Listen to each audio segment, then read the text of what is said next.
I see these same people give you such a hard time in the comments. This scam, this fraud, y'all listen to him if you want. You're going to be audited. You're going to jail. How does it feel to see that the very same people that you're trying to help have this $1 million net worth are the same people that are attacking you for what you do? It's extreme empathy because people simply fear what they don't understand, right? If you say something is a scam, obviously you're still confused about money, right? Yeah. So like, I just feel like extreme empathy because they're only saying that because they have limiting beliefs. Like, this is so impossible to you that you can't see it to be true. So you're going to beat it down because you just can't see it. So when people like even say like, Donnie, you can't become a millionaire, they're not saying you can't, they're saying they can't. So I don't read them that often, but I see the comments. I'm just really empathetic with those people because they haven't been exposed enough in their life and their surroundings to even believe that what we're saying is possible. Yeah. You would give somebody a play and they'll find 5 reasons why it won't work. Yeah. Because they're still living in scarcity. Welcome to the Social Brew Podcast. George got robbed. And, actually, we were going to Cancun and Donnie was telling me about it. And I almost came up with a really good excuse to not go. To Cancun? Yeah. Because it was Mexico. And then I was coming off the backs of the people that got in Mexico. Yeah, for sure. So I was really trying to think of an excuse like, oh, I forgot a booking or... I'm glad you... I should have said that loud. aren't a liar. No, I literally sent everybody a message. So I was already apprehensive about going to Mexico because it was on the other side of all these occurrences. And then GA called, or I might have called you, and we talked about him being robbed because I actually listened to the voice note and I called him immediately, right? What good friends do. That's what good friends do. So you put that in the group chat? Yeah. Oh, that's crazy. I honestly... You just heard the message. Yeah, but I was real quick. I really thought Donnie was telling me something that I wasn't supposed to say until you said something. No, he put it in the group chat. So then I called him and like, oh my God, are you okay? And blah, blah, blah. I think because we had a sidebar conversation and George's, what I'm used to receiving from George was not the same energy. So I'm like, let me just call George. And when he told me about what happened, now it's like, this is something that is not just in the news, but it hit close to home with somebody that you know and love. And so I'm preparing them like, we're not going with any jewelry, limit the luggage, keep your credit cards and things down to a minimum.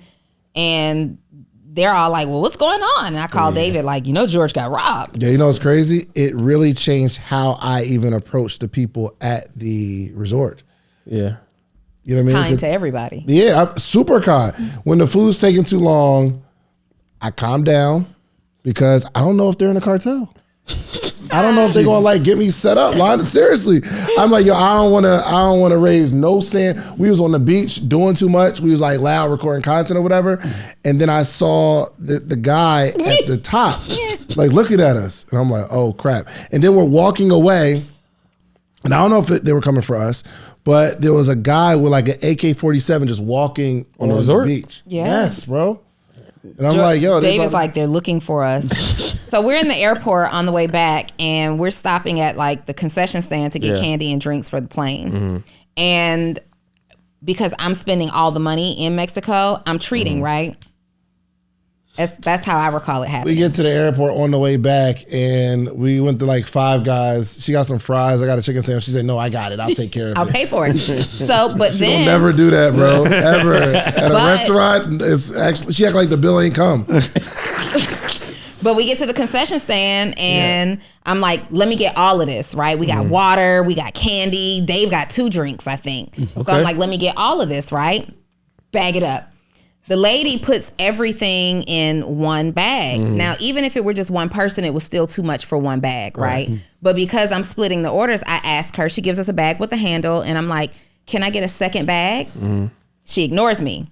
I'm like, I'm sorry. She continues to put things in the bag. I'm like, may I please have a second bag? Not only ignore, energy. She's giving ignore energy. She's giving the ignore energy. Not like some people ignore you, but some people ignore you to let you know they're ignoring you. That was that energy. That was that energy. So I said, I'm sorry, excuse me, can I have a second bag? Your girl pulls out, you know the bag at the grocery store that you put your fruits and vegetables in? Yeah, the little that plastic little clear plastic thing that don't have yeah. no handle. You just hold it like this. Yeah. She gives me one of these.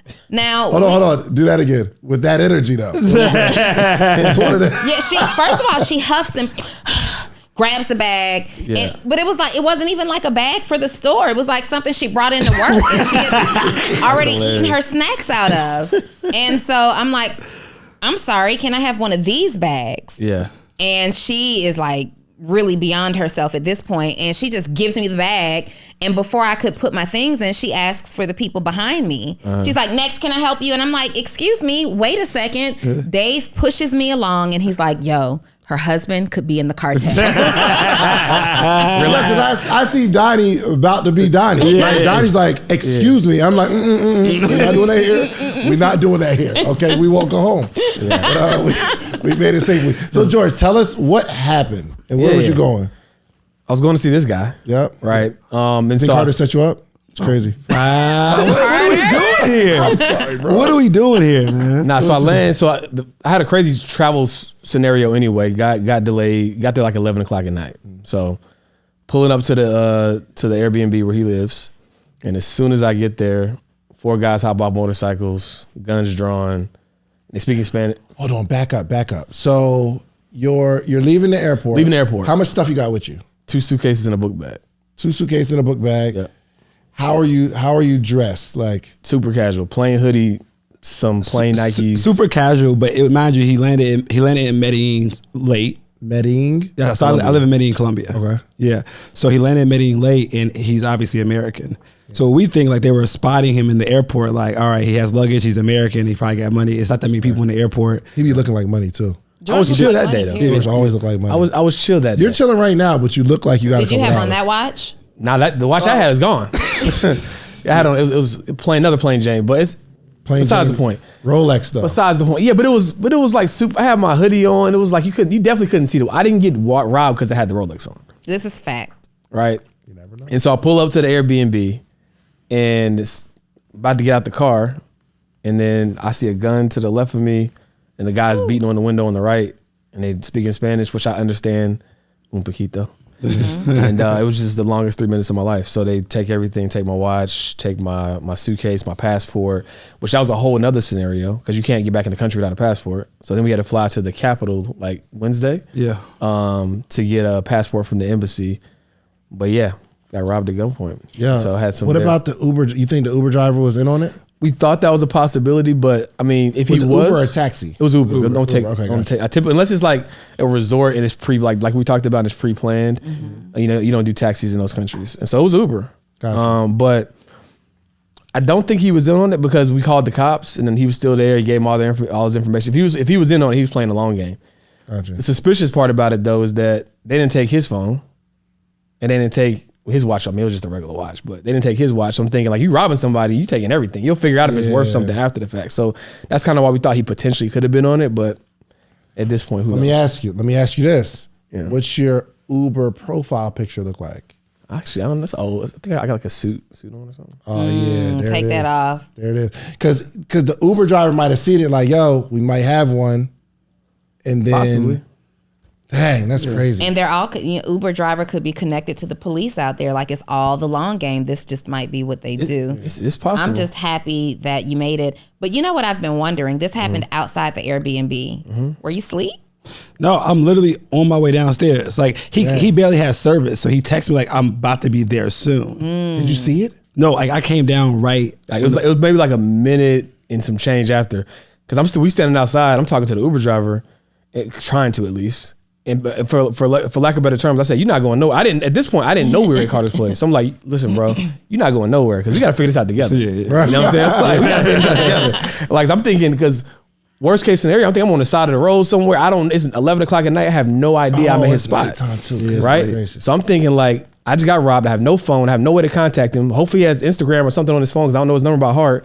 And so I'm talking to the dude, and then like 30 seconds later, Carter comes down. And then that's how I realized I'm at least at the right place. Because that would have been a whole another scenario had it happened on like the side of the road. And I didn't know Right. where it was at. So What were you feeling at this moment? I had 3 immediate thoughts. First thought was, I just had a 1-year-old son, and if this goes left, I hate that I'll never see him again. That's my first thought. My second thought was, I'm glad that I practice what I preach, and that at least from a financial perspective, that my family will be taken care of.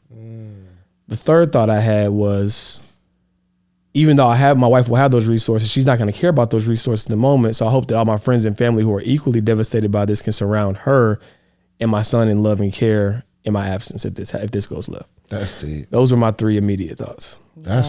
Wow. Goodness gracious. You know, I'm thinking the Uber driver had to be in on it because they just came out of the darkness at the Airbnb. He's the only person that had the address. And I live in a good neighborhood. Like it's a really good neighborhood. He's the only part. Where were they coming from? Yeah, and the windows are super tinted, so it's not like they could have saw me once we got into the city or anything like that. So I mean, wait a minute, were the windows super tinted and they came and knocked on your side of the window? But it was 4 of them, so it was on all sides. Yeah, it's really one of 2 scenarios. They either saw him at the airport and trailed him all the way from the airport to the address, or the Uber driver was in on it. Yeah, that's literally the only 2 scenarios. Yeah. Well, you would have heard 4 motorcycles at some point. Probably. You're aware. Yeah, for sure. They had a lot of situational awareness. So like, it definitely, to your point, they had to already be or know. Man, I didn't think about that. Yeah, they Probably had send to the have address. been, Like had to been close by. 'Cause I feel like if 4 motorcycles are following you for 20 minutes, you would have heard. a motorcycle engine. But the caveat is, And they would have had to speed around you. They couldn't have. They would have had to go around him to know. He would have seen them circling, not just coming out with guns. 4 people following one car on motorcycles for 20 minutes. But I don't even know if the person has anything. But Medellin, like a lot of people drive motorcycles. Like it's like mopeds. It's very, very common. What I'm saying is they're not going to follow for 20 minutes. I don't even know if this person has anything. If it's a waste of time. The difference in money there is different. Like it's $4,500 is $1 US. So even if they got $400, that's like they rent for like 2 months. Yeah. But the point is, you would have, at least when you pulled up, you would have seen these. They would have had to, if they were following you, they would have had to drive around the car. Like you would have seen them coming. You know what I mean? Yeah. They were waiting. They met you at the spot. They met you there. You know what's crazy? Uber had to, because the spotter at the airport didn't have the address. The only person who had the address was Uber. Driver. You know, yeah, that's interesting, bro. Golly. But what's crazy is, even if you knew the Uber driver was in on it, so what? Yeah, like the cops go nothing cover you can it. do. Yeah, nothing you can do. Yeah. Right. Dang, that's crazy. And you probably were better off getting to the destination instead. Oh, 100%. Those are all the things I went through. Like people keep asking me, like, how are you mentally? Like, how are you feeling? And when I can deduce all the other possible scenarios, that's where my mind goes. So it's like, number one, it could have been fatal, obviously, right? Yeah. Number two, I could have been physically harmed in the moment of them trying to rob me. That didn't happen. Number three, I could have been robbed on like the side of the road and somewhere where I don't know, I have no cell service and can't get in contact with them, right? So like when you think about all the possibilities, even though it's a terrible situation, that was the best possible outcome. Yeah. Goodness. Okay. Well, we're glad you're here with us. Yes, sir. Do you feel comfortable and good about us going on this tour that we're about to go on? I do. It's not an overseas tour, so. Yeah, you know what I'm saying? I was thinking about putting some over the water places on there. Okay. You know what I mean? We'll cross that bridge when we get there. Yeah. We got to follow in the Bahamas. Never go back to Colombia. Yeah, it's off my list for now. We got strong listenership in Bahamas too. Oh, word. Yeah. So I mean, I would like to do that for sure, but no more Ubers. Black car service. Black car service. I mean, so the worst thing that you can do out of the country, the worst thing that you can do, in my opinion, out of the country, like some things that I learned from this, never take a taxi because they're not regulated the way that Uber and Lyft are regulated. And for a short-term vacation, I wouldn't do an Airbnb. Stay in a resort or hotel, because they are expecting you. Like when you book that hotel, everything's to the T. You know, they know when our driver's coming, they know our flight, and there's somebody there that's waiting on you. So the criminals are a little bit more apprehensive to pick you up in the car that they know has already been registered at the resort. That's why when you pull back up to your resort, they have to stop at the gate, register the plate. Who do you have? Because we're making sure that everything is legit. Dang. Yeah, and definitely don't take unnecessary credit card. Like, just take one that you need for travel. I mean, it's by default. If you have your wallet and you always have all your credit cards in there, you always take everything. But leave the extra credit cards at home. Because now we have to go through the hassle of canceling everything and trying to get it back. Gotcha. Yeah. Okay. Well, speaking of travel, we are going to be putting this tour together. But we've been putting the tour together, and it's been a rough journey in this group chat. I don't think it's been a rough journey. Yes, it has. Has it not been, Carter? No, it hasn't. It's been a journey that you probably haven't been in the car for a lot of the ride, because you haven't read a lot of the messages. But the journey, I think, is going well. Yeah. We have 4 people, and we all have our zones of geniuses. And I think if we stay in our zone of geniuses and do the things that we need to do individually, coming together is going to be very easy. I think I was very clear that logistically, that's not my zone of genius. Oh, we came into that without you. Together, and let me promote it. But we cannot allow David. Yes, we can. No, we cannot allow David to leverage that as an excuse, because he will use it. Oh, that's not my zone of genius. Oh, no, can't be on that call. That's not my zone of genius.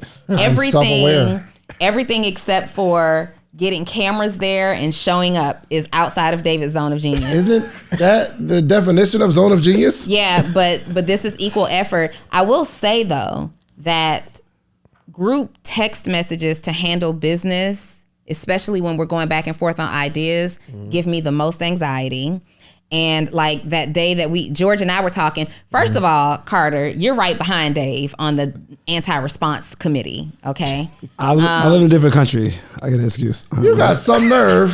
He gonna call me out. I didn't know you was out here too. Carter is right behind you on the no response. So I literally picked up the phone, called George, and we went over the document, handled things in a 15-minute call, and I felt so much relief. I thought you were up there too. I am not up there. Either. Yeah, George is the most active. Yeah, George is very professional. Yeah, George is the most active. See, but I don't think conducting this via a group chat is professional. It's just giving me what are we talking about today? I go y'all some hard people to get on the phone though. No. I'm not hard to get on the phone. You ever call me and I ain't pick up? Yes. When? I call you often. Maybe once on a Saturday. But I'll say it again. It's maybe once on a Saturday, which I understand. I understand. Yeah. What I'm saying is, if y'all call me and if I just happen to not pick up on my phone's on do not disturb, how it always is, not do not disturb, but on silent, I'll call back. But y'all don't. I don't want to put that narrative that it's hard to get in touch with, because it's not. It is hard to get in touch with you, Shane. Where do you get maybe it's hard to coordinate a meeting with all 4 of us. I'll say that. That's tough. So, here we are. All we need to do is pick one day a week at a specific time, and we just have a catch-up call every week to go further on the tour. But we have the tour dates and we have the cities. Yeah. The reason I'm saying this conversation is because when it comes to you all in your city, I want you to understand that it wasn't easy. And even 4 people doing anything together is tough. Yeah. Especially for busy entrepreneurs where I got a business, you got a business, you got a business, you be doing stuff too. We all have our own individual situations going on. So we all have to take a little bit of time to put together this group situation. Right. So that's kind of challenging. So what are some tips that we can give to somebody who's saying, yo, I want to do something special with my friends. You got to watch. I got to watch. Congratulations. Even when I watch for a minute. That's what's up. Yeah. What are some tips to help a group of friends get together and do something special? I think it's one, respecting each other's zone of geniuses, and also respecting each other's weaknesses. Say it louder for the people in the chair. So me and George working together for 2 years, and we have gotten to know each other on a really good business level. So I know what he's good at, when I'm not good at, and I also know what some things I have to deal with. If he's going to send voice notes, they're going to be long, and I might listen to him. That's why I'm accept it. I just accept it because he has to accept some of my flaws as well. Which is what? I don't think a 3-minute voice note is a flaw though. It's just, if that's a flaw, I'll take it. George is holding firm. I'll take it. If that's the flaw, I'll take it. You know what I'm saying? Y'all drop it in the comments for us wherever you're looking at this at. Do you appreciate a 3-minute voice note? What's your max voice note SOP? Like, what can they send you in a voice note and you're good with it? Would you rather have a 3-minute voice note or a 30-minute conversation? If someone could get out there, because that's how I'm looking at it. I could call you and get you on the phone for 30 minutes, or I could send a 3-minute voice note. What's more frustrating is listening and 40 seconds in someone calls. What's more frustrating is sending one and somebody calls. You forget. That part. That's super frustrating. You're sitting there listening and your phone blacks out. Yeah. It times out. Then you got to start, I'm out of that. But now you don't got to start over. You just hold it down and then pull it up. And pick up where you left off. Oh, you can scroll through voice notes now? Yeah. I'm going straight to the last 15 seconds. Every single time. You should have never told Donnie that. I didn't know that you could do that. Yep. No, but seriously, I'm interested in knowing what your max time is on a voice note, because mine is 15 seconds. If you don't get it out in 15 seconds, I'm not listening to the rest. I can endure 30. Yeah, I'm good for 15. 40 seconds is getting kind of, yeah. I got stuff to do. Yeah, I got stuff going on. People listen to a whole hour podcast. You can't listen to a 30-second. Yeah, but it's not like them like on the phone and nothing else. You can't do nothing else. You can't do anything else. You can turn it on, put your phone down. No, because we need the phone. And sometimes if it's visual, you got a visual aid. So at least you have the visual aid and the audio. You're wrong. That was it. Okay. Moral of the story is condense your conversation through. See. George has conversations through a voice note. Like, it's a note. It's like just jot And that's what this it's called. It's called information a voice note. Yeah, but It's just that's a what it's called. note. Here's what I think you should do. You should write out your points first, because I'm not writing out my points. Because we can hear his thought process. You know what? But maybe on I do that sometimes. I do that. But that's what you would do in conversation. Strategizing while sending a very cute, quick voice note. But that's what you would do in conversation. You're organically thinking of the thought. You get the thought out. It's not that deep. But we get to rebuttal, and I think that's the part that you're missing. Okay. All right, so the bottom line is, George, 80% of your text messages in that group have gone unlistened to. Wow. Is that true? Is that a consensus? I listen to it. Yeah, my brother listens to it. Wow. Okay. Think of a number in your head. How much do you think it would cost for me, a pretty successful entrepreneur, to coach you every single day, to give you all of the game? I'm talking about every day for an entire year, Monday through Friday. I'm on a virtual call teaching you how I've done the things that I've done, and me updating you every single day in real time on all the business moves that I'm making, all the negotiations that I'm in, everything that I'm doing before I actually do it. How much you think? And let's say Monday through Friday, and then on Thursdays we do a Q&A where not only do you get a chance to ask your questions and get them answered, but you get to hear the answer from a whole community, hundreds of other people on a call, and you get their answers that are going to help you too. What do you think? And once or twice a year, get together, free conference that we all get to come to, and you get to meet all these people that you see virtually. How much do you think that would cost every single year? 10,000? Not even close. It would probably be closer to 100,000, because it's just, my time is valuable, and to give you the sauce that's going to help you make millions, I'd have to charge you at least 100,000. But what I've done is created a community where you get the advantage of learning how to become an entrepreneur. You get to network with hundreds of entrepreneurs every single day. You got a community that keeps you inspired and excited. You will read a book club with us every single day. We'll also have an event where we come together once or twice a year for free. We do all of that for $399 for the year. Go ask somebody. I've got receipts of things that I built over the last decade, okay? I am willing to coach you. $399 for the year. Listen, go to themorningmeetup.com or click the link in this video. Let's get back to the episode, but keep in mind, I want to coach you. Let's get started. Wow. Okay. Carter's like, I got you, bro. I got you. So let's talk about his tour. Let's actually talk about Zone of Genius. Let's talk about Zone of Genius. Yeah. If I had to pick a zone of genius for George, it would be his organization, his professionalism. He's the one that keeps everybody on track. Mm-hmm. I think my zone of genius is I've been effective at building a community and obviously getting our community excited and promotion and just like coming up with cool ways to actually fill the seats of the tour. Carter's zone of genius. I think I'm a. Hold on, let me do it. Okay, good. Wow. Wow. So no, I think he brings us. He's an A player in terms of the information that's going to be provided. And the thing that he talks about, I think he has a genius that none of us. He brings a really good element of saving money and stacking money and being financially literate. A subject matter expert. Subject matter expert. Mm-hmm. I'll take that. I think I'm gonna fill the seats though. I think I'm really good at marketing. Oh yeah, for sure. Yeah. Oh yeah, sure. An excellent marketer. Okay, excellent marketer for sure. And I mean, we've gotta have somebody that appeals to the women. Your zone of genius is that you're a woman.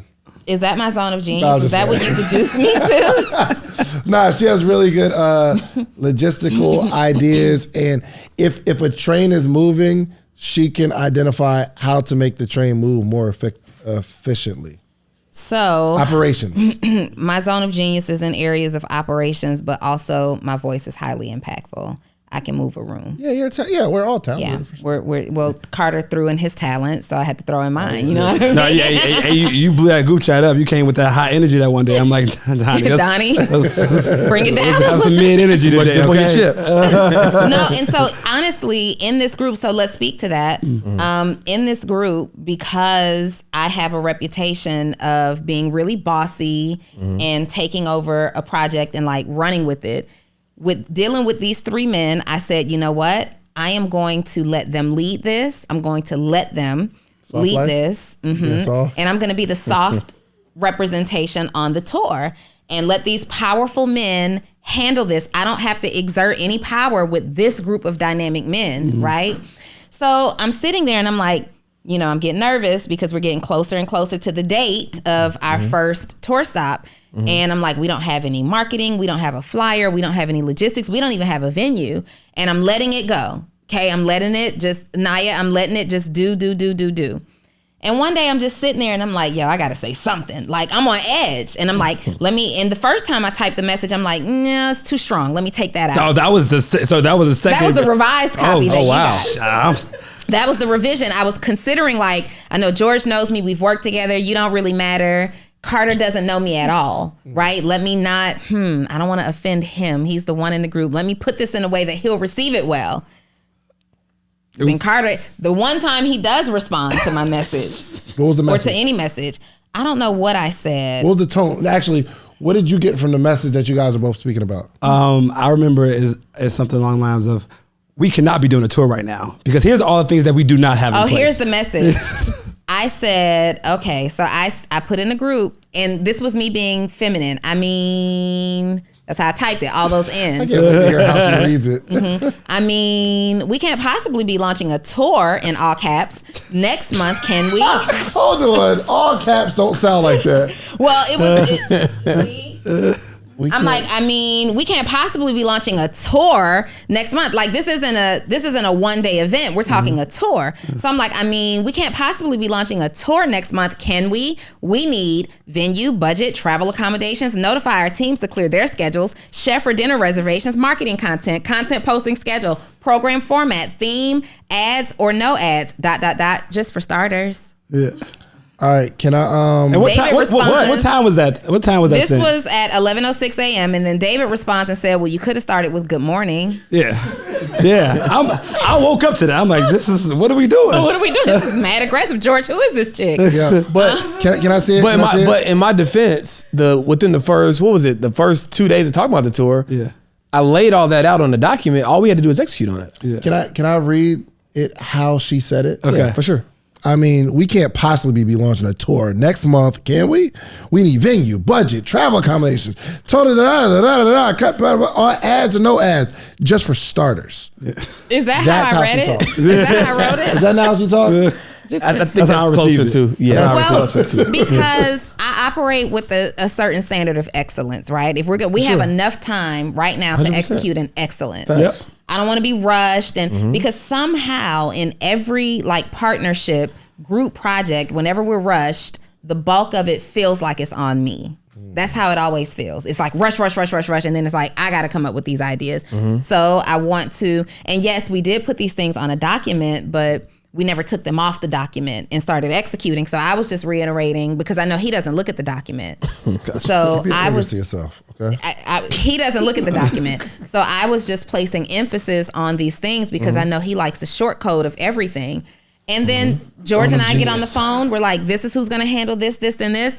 But I'm going to be honest with you, GA, that was a week ago. And I don't know if anybody's, like, there's a whole lot of planning, not a whole lot of production. Here's the thing, Donnie. I don't think now is the time to scale back and be soft. I like you being you and operating in your zone of genius, but I think you're trying to change your zone of genius because of the perception of what you think people are going to think about you. I believe that we don't have to be 4 chiefs, right?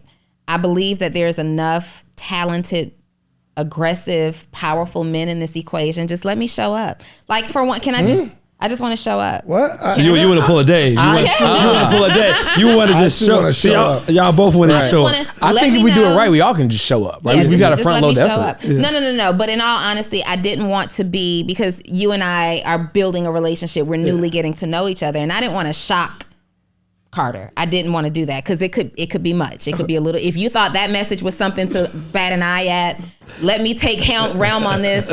Me and George have gone, toe to toe on leadership and professionally. But I think you guys got it. Like, let me just be soft. I'll do my part. Listen, I don't just bring the girls out. Donnie Wiggins brings the boys out too. Listen, if I was going to teach you how to make $1 million, would you give me 10,000? Like, if I had a course teach you how to make $1 million a year positive, you're going to make $1 million, would you give me 10,000? Of course you would. It's no brainer, right? So in a calendar year, we make 7 figures with the podcast. But there's 21 things that I extracted from that you're going to need to launch your podcast. But I only got time to give you 3 right now. One is you need a distribution platform. The distribution platform is what you upload your podcast to. That platform sends it to Spotify, Apple, Google Play, so that your supporters can actually listen to your podcast. You're also going to need a microphone. You need a really good microphone so it's crispy audio. And 3, you need an income strategy. This is not necessarily a hobby, unless you're going to make it a hobby. But I can teach you how I made the 7 figures with these 21 things. Now, the good news is you don't have to give me 10,000. My ebook is only $37, okay? So listen, go to podcastebook.com and get the 21 things that you need. And I can explain it in detail, all the things that you need, okay? Podcastebook.com. Let's get to the episode. To the yard. He's going to say that. I knew somebody's going to say that. I bring the boys out too. You let me focus on my zone. You let me keep them focused. Yeah, for sure. Right? But I don't think that's it either. I think we do have to. We got to show up. Oh, yeah, we all have to be 100%. chiefs in a particular area. Yeah. Right? That's how companies are run. A CEO does. He's the chief of that particular area. However, the COO or the CFO is the chief of the financials, right? So in that space, you got to give all you got. So I don't think we did outline kind of like roles and responsibilities and stuff, right? So maybe we need to outline it again because maybe I didn't see it. Yeah, well, and then we only did it twice. Yeah, we did it a couple of times. It is on the document. We do need to have a call. If I'm being totally honest, once you guys put like your team members in the chat, I'm completely checked out. Yeah, that kind of it completely checked me out. Why is that? Because I don't like. I would rather us unfold thoughts and ideas. Conversationally, right? Verbally. Let's hop on a Zoom and handle that. Like, just pick a day and time, we'll be there. Right. Rather than seeing the unfolding of I did this and I did that. Just overarching big picture ideas and conversations for me in the group. All right, so this is what we need right now. We for sure need, we already know the cities that we're going to. Yep. Right. And we're getting a little closer to the dates. First so one we is may April. have to. Oh, whatever. All right. First one is in 2027. I think we need to we know what cities we're going to. Yeah. We may need date adjustments though, just getting closer because we got to still get the venue, time for promotion, all that kind of stuff. I do think we all have a strong following. So when we show up to the city, I don't think people coming out to hear what we have to say is going to be the problem. But we are going to have to like really checklist some things that maybe the team needs to go to. Like if I need to, like finding a venue, I can actually find a venue because my team is good at that kind of stuff. You know what I mean? Or if y'all have somebody, we just got to give we need to outline, okay, what needs to happen before tickets go on sale. Yeah. 'Cause I don't know if we have that list. We could. Yeah, selling tickets will be the easy part for this. Yeah. Is everything, like, it's creating the experience. I think we need to focus on the experience, but we do still need to drop the tickets. I want to open up with a rap, though. I got you. No, my solo job. I've been writing. Oh. I do want to open it. I think that'd be good. Experiential. Oh, okay. It's like a financial literacy We're rap. not doing that. You for real? Or you joking? You have to come see. You know what I mean? You gotta I think the dopest part about this is that, like, just the tour thought in general. We went from artists being able to go on tours in different cities, and now as podcasters, we're able to kind of have that same experience and really touch the people that's been listening to us for months and years, and really, pull up to their city and give them a dope experience. And to be able to do that as podcasters, I think is super dope. What's the experience that you all want people to take from this tour? Because us coming together is really, really strong. First of all, they don't even know who this us is right now. We didn't talk about who George and Carter are at all. Oh, welcome to another edition of the Social Proof Podcast. Today we have some friends, cousins. Y'all see them on the podcast. Y'all see them around us for a couple of years now. But yes, let's introduce the powerhouses that we have. Because we have thousands of new viewers and listeners every day. You know what I mean? So there's new people that are listening to you right now that have never seen you guys, let alone this is their first experience with the Social Proof Podcast. First thought of George is that's the guy that got robbed. Their first thought Damn. That's crazy. That is wild. I'm sorry. That's the first thought. No. So what's the name of the tour? Social Proof, Melanin Money. What do we say? We have like a tagline or something, right? Yeah, Like the proof is in the profit. Proof is in the profit? The proof is in the profit. This is the Social Proof / Melanin Money collaborative podcast tour where we are showing you guys that the proof is in the profit. I want to introduce to you for the very first time, more than halfway into this podcast, our good friends who are all about getting to the money. So you guys see me and Dave, and we're talking business, we're talking processes, systems, operations, we're talking marketing, we're talking all of that fun stuff. But when it comes to treating your asset like an asset, protecting your money, having financial awareness, and having different conversations around your money, these are the men that you absolutely want to hear it from. We're going to start with George Acheampong. Appreciate you. Pleasure to be here. So, what episode was that? Like episode like 20 or something like that? I don't know. It was long time early ago. on. Yeah, so it was on the Social Proof Podcast quite a while ago. But yeah, like Donnie said, my whole mission is to help people build wealth. We have a mission of we'll actually decrease the wealth gap by $100 billion in the next 10 years. What does that mean exactly? I'm going to explain it. Okay. Yeah, and the way that we do that is by helping 100,000 people of color achieve their first 1 million in net worth across 5 pillars. Number one is income. Are you going to explain that too? Yeah, of course. Number one is habit, you guys of cutting people off. 100,000 people of color achieving their first 1 million in net worth, which will effectively decrease the wealth gap by $100 billion. Is that possible in this lifetime? 100%. It's possible in this lifetime. Through not just through our community, but through efforts like this and being able. How many people have come up to you and they've listened to episodes of Social Proof and said, well, you've changed my life, right? Mm-hmm. Through whatever medium that you teach on, right?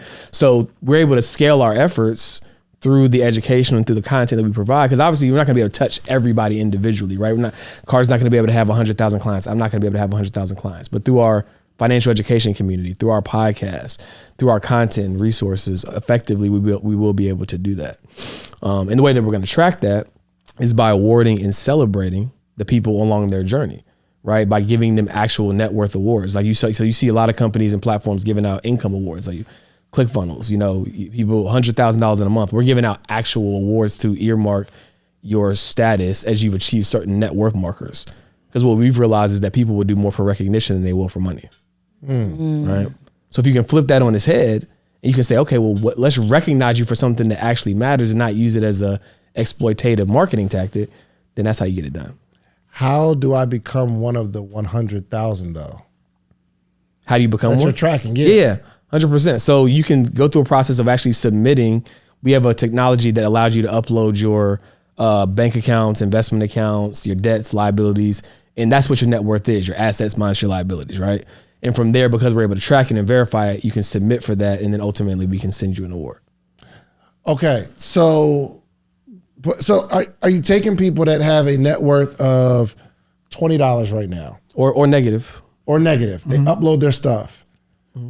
And do you have an educational platform where you're taking the person from negative to $1 million net worth? Or is it? Yeah, 100%. So we have a community called the Melanin Millionaires Club. Got it. Is this you and Carter together? Yep. Okay. All right. Yep. And so we have classes every week. We have a library of, at this point, probably 200 plus on-demand financial education classes. We have live interactive classes.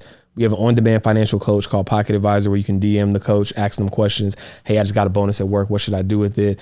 Hey, I'm looking to start investing. So that's all a part of the platform. And so that's our way to scale at impact, because the work will be one-on-one. I know that's not everybody can't do that, right? So we had to create a scalable way to serve people. And that happens through the community, where we're also able to track their progress and make sure that they get what they need. And this is based on them actually uploading their documents and new information. Yeah, so that is kind of the baseline, right? Okay. So it's a software where you can like sync your accounts. So you can sync your bank account, sync your credit cards, and it's going to tell you in real time, I have a net worth of $50 or $100 or $10,000. And then from there, that's kind of like your wealth health score, if you will, right? Kind of gives you like a baseline of where you are. And then we also ask you a series of questions so we can understand how to serve you best, right? So do you have debt? Do you have investments? What kind of investments do you have? Do you have life insurance? And so we're able to ask these contextualized questions and then use that as a sounding board for the resources that we decide to provide people. We don't just generically provide information. We're looking at our community to see what they need most. And then that's how we're able to move the needle for them. Yeah. I love it. If you're not black, can you join? If you're brown. Yeah.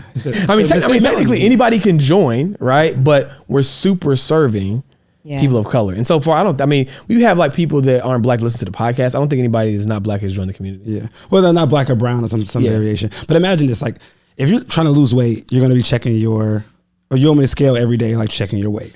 If you're trying to increase your net worth, most people don't track it in the first place. They don't know if they're doing well or not doing well. So if you look at your net worth, it goes from 0 to 10,000, and then you get an award for your first $10,000 in net worth. Now you're being rewarded for doing the right thing financially. Yeah. Now you go like, I want to get to 100. Yeah. You get to 100, you get another award. Now you're getting celebrated for doing the right things. You know, when we buy Gucci belts and stuff, people celebrate us for the things that we buy, but nobody's celebrating you for the money that you're saving or the money that you're investing.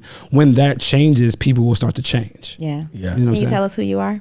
Oh, I'm Carter Cofield, and my goal is to have entrepreneurs live tax-free. So as well as part of your net worth is not just making the money, it's keeping and preserving the money. So we're going to be educating people on, okay, this is how you start investing, but also this is how you decrease your tax liability. So if you make $100,000 and you're paying $50,000 in taxes, and I can help you get that from $50,000 down to 0 or $10,000, you just made an extra $40,000 a year, which can be invested again and help you increase the process of growing your net worth.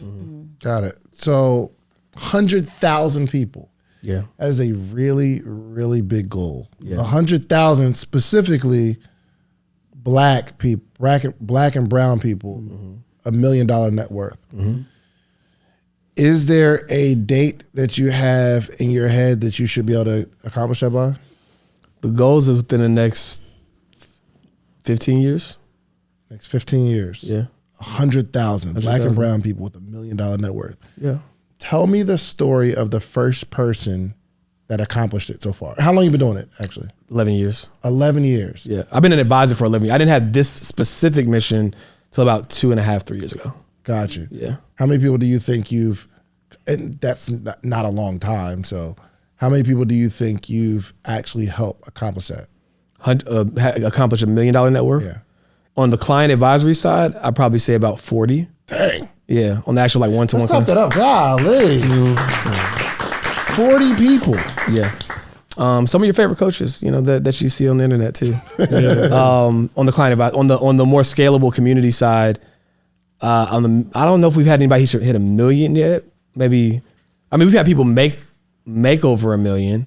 But in terms of like on the community side, I don't think we've had anybody hit the $1 million net worth yet. Got it. But people have gotten 100,000, $250,000, $500,000. So we're making progress. That's amazing, man. Yeah. So what do you think is the biggest reason people don't accomplish this particular goal of $1 million net worth? I think it's because, it's a lot of reasons, right? But I think one of the main reasons is, making money is an action, right? Like I think we all can understand now that making money isn't that hard, right? Especially when you have the right access to the right information. Saving and managing money is a behavior, right? So there's a lot of emotion tied to what you decide to do with your money once you make it. And I think that's where a lot of people get hung up. And then investing money is a skill, right? A lot of people are chasing, the pandemic was a great time for people to get awareness about investments. They were chasing meme stocks, AMC. Everybody was looking for that. How can I come up quick investment? And that's not typically how this game goes, right? And so I think that the challenge is people are trying to solve long-term financial issues and behaviors with short-term fixes. And so instead of doing the work of money is fundamental. Spend less than you make, right? But what happens is people go out and they see the next person who's flexing and stunting and they want to do that as soon as they get their money and they don't end up keeping it, right? So if you don't develop the behavior of a person that wants to build $1 million net worth, you're always going to be in this rat race of making it, spending it, making it, spending. Because making $1 million and keeping $1 million are two totally different things, right? And that's the issue. People can make a lot of money, but they have a really hard time keeping it because they have financial behavioral challenges, which again is rooted in exploitation, right? It's like if you get recognized and celebrated when you get the house that you can't really afford and you got too much house, or you get the car that you can't really afford, but people will say, oh, that's a blessing, congratulations. But wealth is what you can't see, and that's why it's so hard for people. Wealth is an unexercised option. You can't see. Wealth is right. Wealth is what you can't see. Wear your wealth, right? And so that's a lot of people wearing their money, but they're not wearing their wealth. My little watch. Riches is measured in money. Wealth is measured in time, right? And most people are so focused on being able to showcase, hey, look, I got this, I got that. So we're going to give them something to showcase. But in this instance, it's a marker of what you're actually keeping and retaining. People, that's all. When you just break it down, people want something to hide. They want something to be celebrated about. So if you can give them something to be celebrated about, but it's earmarked for something that's actually going to benefit you and not drain your pockets, I think we can win the game. Facts. Real quick, I know that you guys are also equally into fitness together. I used to think y'all were brothers for so long. And I'm the better looking brother. We hear that. That's funny. I'm the one that's married though. Hey, yo. Shots fired. Okay, Carter looked to the side on that one like, George, I'm going to have to get you offline for that, right? When you were talking, I just immediately thought about coining the phrase abs. Have you guys done that already? I have not. For attitude, behavior, skill. That's good. Yeah, attitude, behavior, skill. Good. You talked about those 3 pillars for how you leverage your funds, and I think that would be a great that acronym for you guys. Shout out to Donnie. We're going to use that one. Trademark. You were about to share something. Yeah, no, I was just piggybacking off what George said. Like, I think it's so dope that we're changing the narrative on how money is used and perceived, right? Because when we get money, again, we spend it on clothes and things like that, and then we get celebrated by our friends, and it's like, but that's not what we're supposed to be doing with the money, right? Like poor people think the point of money is to spend it. Wealthy people know the point of money is to make more money. So if we can get people into the habit of making their money make more money for them, then they'll get their freedom back. They'll still get recognized for what their financial goals are, and they will all be moving in the right direction collectively, which I think would be dope. What are some habits that you have for your own money that the average person who earns 7 figures might not have? I allocate my money based on percentage. So no matter how much money I make, 20% is going towards investments, period. So if I make $10,000 in a month or $100,000 in a month, that number isn't going to change. So I don't have to think about money anymore. Every month is based on a percentage, and it's going to go into the account, it's going to be invested. So the more money I make, the more money I'm investing in it. I don't really have to think about my money that much. Are you following the profit first model? Yeah. Okay, so I'm on the right track there. There you go. Doing that. Now, when you talk about 20% going to investments, what kind of things are you investing in? I invest in stocks and real estate. Okay.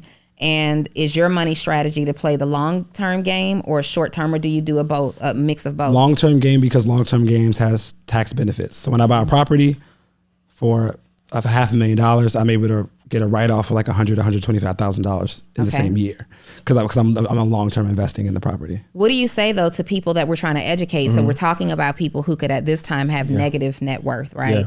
So they're saying, we get it. Now that you've shown me a vehicle where I could start making an extra $2,000 a month, you want me to now come out of this negative net worth and take 20%. like, are we right off the bat investing this 20%, this profit first model? Because my question, the second piece to that is that person who says, I am just now getting to a positive net worth, I can't afford to invest 20% for the long-term gain. Yeah. Well, here's my take on it, right? So you hear a lot of people on the internet that will say invest $400 a month for 40 years and you'll have $1 million at 65, right? So my advice...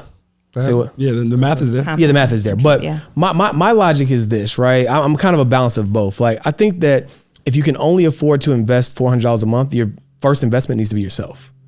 Right? That's the. I'm not saying that you shouldn't start where you are and make small investments towards your progress, but I believe in a philosophy called the wealth triangle. And the first thing you have to do is develop a high income skill set where you make you money. You're your first asset. Then from there, you can turn that high income skill set into a scalable business where people or systems make you money.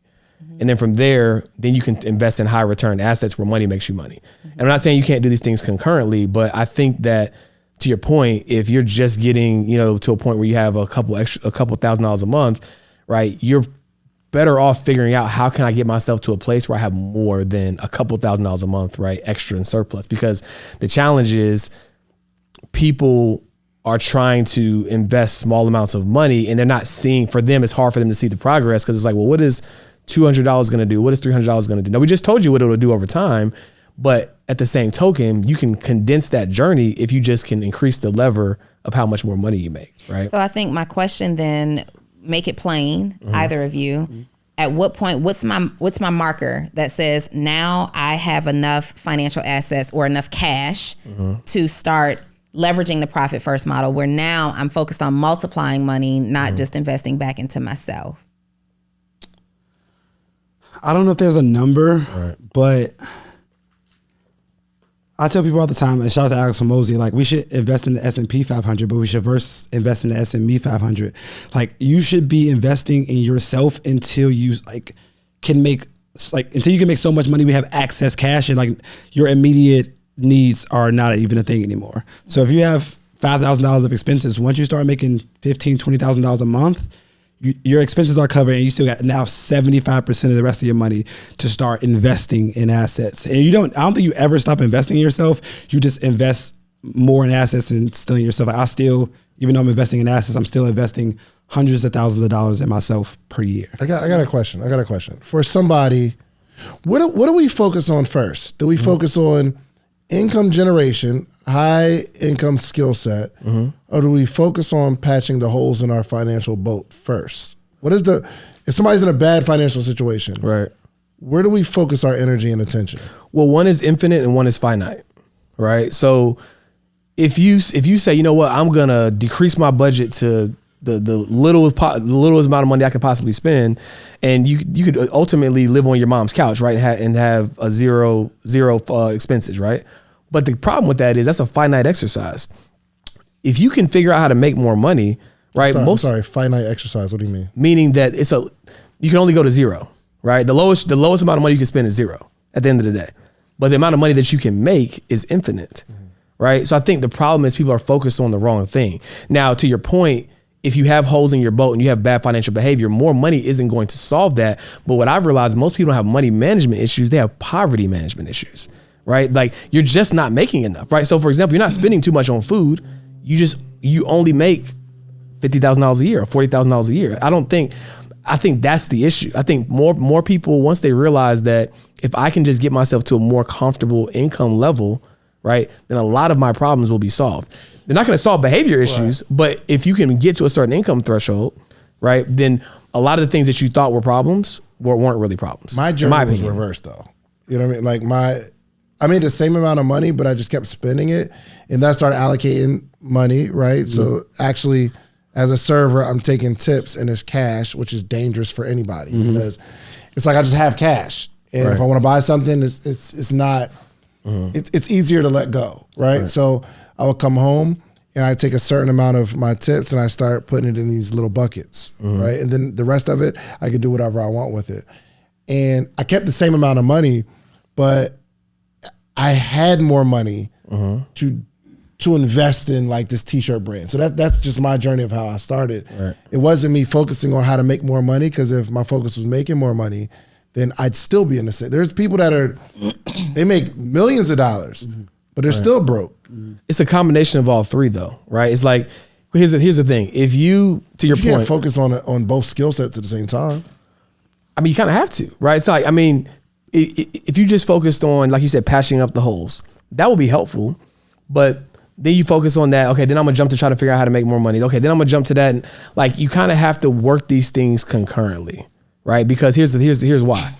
If you focus on patching up the holes, right, but you don't make enough, you're not gonna have anything to put into the bucket, right? It's like, okay, I patched up the hole, but I got $10 in the bucket. But making enough, isn't making enough based on the expenses that you have and how much you're spending? Yeah, and in theory, depending upon where you are in life, there's some changes everybody can make, undoubtedly, right? Everybody can make, but there's some things you can't cut, right? It just is what it is, right? So I think it's important to identify and have awareness on where those challenges are and what you can adjust, but I never think you should lose sight of your income earning potential, because that, for example, someone could look at their credit card bill right now and they might have $10,000 in debt, right? You and I know we can pay that bill right now, right? So if you can focus on, number one, understanding why you got into debt in the first place, you never want to lose sight of that. But at the same token, make sure that you're prioritizing being able to earn more income.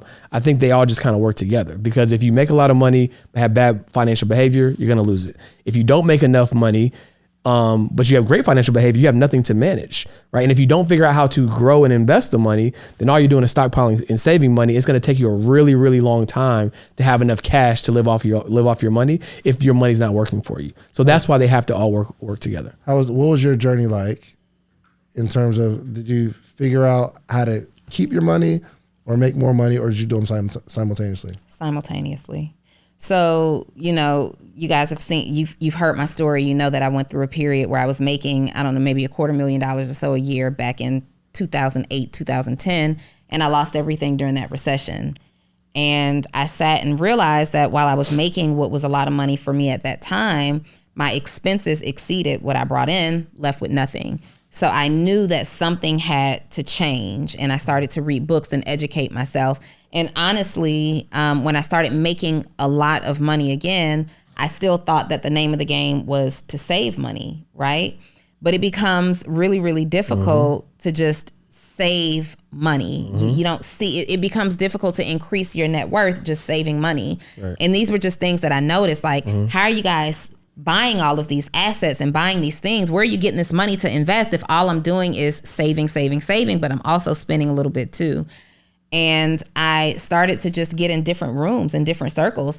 I didn't really know what to do with my money until I made 7 figures. Like, I didn't start taking that part seriously because I never felt like I had enough before then to do anything with. And so when I became a 7-figure earner and we've got surplus, then I started asking questions about what I needed to do with my money. And if I'm being totally transparent, at the time, so up until about 2018, I was, regularly doing about $500,000 a year, right?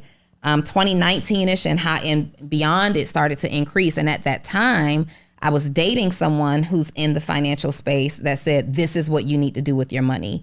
If it weren't for that, honestly, I don't know where I would be on the journey, but it was just somebody closely connected that said, this is how you need to manage your money, right? And then just watching habits, like listening to these guys and what you guys teach, I'm still learning about what I should do with my money. I still spend my money I still manage my money with fear attached, honestly. Somebody was telling me yesterday that the car that I drive a Mercedes, but I drive a Mercedes SUV, but it's still like, I only bought that car, Carter, because he pressured me to. Before that, I was driving a Chevy, like Equinox or something like that, right? Look, so does the Equinox fit a Donnie Wiggins? No, it doesn't. But the car now red bottoms on it, though. the car that I drive now still doesn't. But let me tell you something. The reason that I drove that vehicle was because I could easily afford it. After you've lost homes and lost vehicles to repossession, you have like this fear attached. Like, ownership kind of became a joke to me. Like, no, you don't own it until you've paid the bank in full. So I'm driving the Chevy and blah, blah, blah. So Shan says, you need to buy a car. And I honestly didn't even go to buy me a car. I was going to buy my daughter a car for Christmas for her 18th year. She had just gotten her driver's license. And the guy in the dealership says, "Are you trading in that vehicle?" Pointing at the Chevy. And I'm like, "No, I'm keeping that." And he's like, "Oh, you said this car is for your daughter, right?" I'm like, "Yeah." He's like, "So your daughter is going to be driving a brand new Mercedes and you're driving this Chevy?" Because salesman right there. Yeah. And so I'm like, "Oh, you going to play me in my face? Give me two. I want that one for her and this one for me." Yeah. And I honestly didn't even want the car, right? It was just him in my ear and what the salesman said. And yesterday I'm driving, I have someone in my car and we're sitting parked and this Rolls Royce pulls by and I'm like, "I want that car." And he's basically like, because I'm not a car person, that's not where I choose to spend my money. He's like, "I'm glad to hear you say that because this car ain't it. This ain't the car for Donnie Wiggins. Now I got somebody else in my ear telling me that my little Mercedes, you know, you can whip this little thing around curves and corners real quick. Let me see you not be able to paralyze. You playing with me in my face, right? Now I have the means to be able to buy whatever car I want to buy." Go crazy. See? Go crazy. Bet you won't. There is still this fear associated with. So I knew I had it in the bag. I planned it. I'm buying a Lamborghini Urus this year. I had this investment and the investment said, "Do it," right? But then that investment went south and I'm like, "See, this is why you shouldn't have done it." Now I'm starting to calculate all these costs. Like if you had bought that Lamborghini Urus, you're down X amount of dollars and this, and this. So for me, I'm listening. I hear what you say. I hear what you say. I'm taking the pieces of it that I'm confident in executing. And the other part of me is still like, "You better save your money, girl." So I'll say this. I'll say if you had to pick an order, definitely the behavior side is important because it creates a level of awareness of where you are, right? Because if you don't know where you are, it's impossible to know where you're going, right? So I would say definitely start with, I need to go through my expenses. I need to go through my income and see, do I even have a surplus? Some people don't realize that they're kind of floating their expenses with their credit card because they're paying minimum balances, right? So they don't even realize that I am exceeding my income with my expenses. So I would say start there from an awareness standpoint. Then immediately thereafter, once you have that awareness, how can I get more income, right? How can I get more income to make this so much easier, right? And then from there, I would say investing should be the next priority. You know what I would say is first? What? I would tell everybody, this is just real talk, get somebody in your circle and become closely connected to somebody who is a money expert. Yeah. Period. You cannot have friends like this, like the Georges and Carters in your circle and still be making the same stupid decisions with your money. Like step one. And he's like, I would say just as a better money manager than I am, because I mean, like, he's actually a licensed financial advisor. So like, even when I see myself spending a little bit, I'll look at him like, I'm good. Like, you know what I'm saying? Cause he's just so responsible with his money. Like, you still have, he has plenty of money, but he has a 1-car household with him and his wife. Don't you drive a Lambo? I have a Lamborghini. How did you like his Lambo purchase? Did you call him and advise him? Well, the thing is, I know how responsible, he's still extremely responsible. Because he's so focused on owning the tax lane, there's a lot of things that you don't know about him in terms of like where his money is. Because I know he's investing in real estate, because I know that he bought the Lambo, but maybe drove it once, right? And now it's being rented out, right? So because I know the behind the scenes, I know the market, like I know it's a marketing play, right? But I know the real, right? And like he is really responsible, right? So it's not like he's just out here stunting to be stunting. Yeah. So, but do y'all ever just stunt to stunt? Like that's why she's buying this Lambo. No, first of all, I said I was before the investment. The Lamborghini it saved me $120,000 in taxes, and it makes me $20,000 a month. So my Lamborghini pays for all the rest of my expenses. Can you give me the play on how to do that? Oh, just get the Lamborghini. Go get the car first. Yeah. Wait, again, if you get the Lamborghini in your business name, preferably. If you can't get it in your personal name, because the Lamborghini weighs over 6,000 pounds, you'd be able to write off 80% of it this year. It was 100% last year, so I got $120,000 write off. I knew ahead of time that I was moving to Medellin, and I had a friend in Dallas that owned a private rental company. You don't rent out a Lamborghini on Turo or anything. He owned a private rental car company. He had 2 Lamborghinis. He sent me the receipts of how much money they were making. He said, I need one more. So I got it, got the write-off, shot the content, lifestyle. Then I gave it to him. I have a Mercedes-Benz AMG I love way more than Lamborghini. So I gave him a Lamborghini. He's been renting it out for me. So I planned it out before I did it, so that it would be a responsible purchase. So people, you can flex. Like I tell people all the time, like you buy things to show off, I buy things to write off. We are not the same. Yeah. You know what I'm saying? Let's clap that up. Yes. Bars being dropped. Reese, put a pin in that one. That one's gonna go on a clip. I read the comments because I see you do a lot of like marketing on Hollywood Unlocked and all of the blog pages, or I see your posts end up there, right, on pages like that. And to know that you guys' mission is to eliminate the wealth gap, starting with people who look like us, who have negative to very little net worths. I see these same people give you such a hard time in the comments. This scam, this fraud, y'all listen to him if you want. You're going to be audited. You're going to jail. How does it feel to, I don't know, do you even read the comments? And if you do, how does it feel to see that the very same people that you're trying to help have this $1 million net worth are the same people that are attacking you for what you do? It's extreme empathy, right? Because people simply fear what they don't understand, right? If you say something is a scam, obviously you're still confused about money, right? Yeah. So like, I just feel like extreme empathy because they're only saying that because they have limiting beliefs. Like, this is so impossible to you that you can't see it to be true. So you're gonna beat it down because you just can't see it. So when people like even say like, Donnie, you can't become a millionaire, they're not saying you can't, they're saying they can't. Right. So I don't read them that often, but I see the comments. I'm just really empathetic with those people because they haven't been exposed enough in their life and their surroundings to even believe that what we're saying is possible. Yeah.